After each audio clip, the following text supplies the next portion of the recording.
Aujourd'hui, dans 2 minutes pour parler d'eux, on va parler de Harvey Birdman. Pourquoi tu t'arrêtes?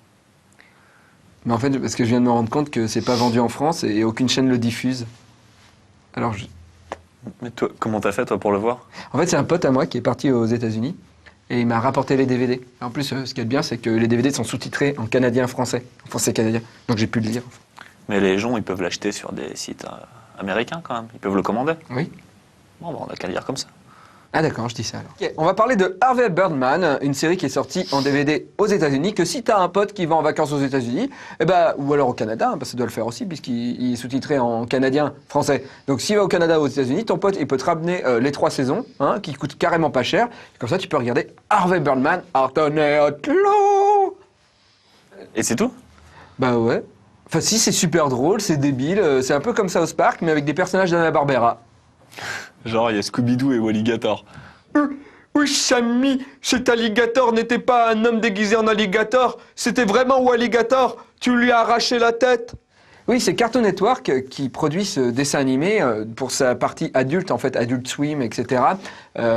Et Harvey Birdman, c'est la suite de Birdman, un dessin animé qui était diffusé sur les chaînes de télé américaines en 1967. Et c'était la copie mal déguisée... Tintin, c'était la copie mal déguisée de la Ligue Justice, de Hawkman de la Ligue Justice. Je vais t'arrêter, méchant russe. Tu ne nous empêcheras pas d'aller sur la Lune. 1967? Mais c'est super vieux. Ça date au moins de l'époque de la fourmi atomique. Je suis la fourmi atomique! Et je suis seul parce que toute ma fourmilière est morte, contaminée. Oui, mais c'est pas ça qui est sorti en DVD en fait. Ils ont refait une série en 2000 qui, ce coup-là, s'appelle Harvey Birdman. Artenay Atlan. Je fais ça parce que c'est dans le générique, en fait, ils disent ça, j'aime bien. Et en fait, Harvey Birdman, il est tellement nul en super-héros qu'il décide de changer de taf et devient avocat. Et il décide de protéger tous les héros de dessins animés. Mais, je veux dire, enfin, qui peut oser porter plainte contre Scooby-Doo pour qu'on l'accuse, pour qu'il ait besoin d'un avocat comme ça? C'est quoi le principe? Bah en fait, non, ce qui se passe, c'est que, par exemple, oui, il y a Scooby-Doo dedans, et Scooby-Doo, bah, en fait... Il est trop mignon comme chien. Qui porte plainte contre lui? Bah, c'est pas que porte plainte, en fait, il est accusé de voir des monstres parce qu'il a fumé des trucs illégaux. Il y a aussi, par exemple, le fils de Capitaine Caverne, qui porte plainte contre son école, qui enlève des pages d'histoire, toute la partie préhistorique, parce que l'école prône le créationnisme. Et il y a aussi Fred Pierre à Feu, quand même, de Flintstone, qui, à l'intérieur de la série, représente totalement Tony Soprano. Et ils ont refait le générique. Des Sopranos? Des Sopranos. Dans la voiture et tout? Dans la voiture. Sauf que là, c'est Fred Pierre à Feu avec ses pieds qui a fait avancer la voiture à roulette, quoi. C'est vachement drôle.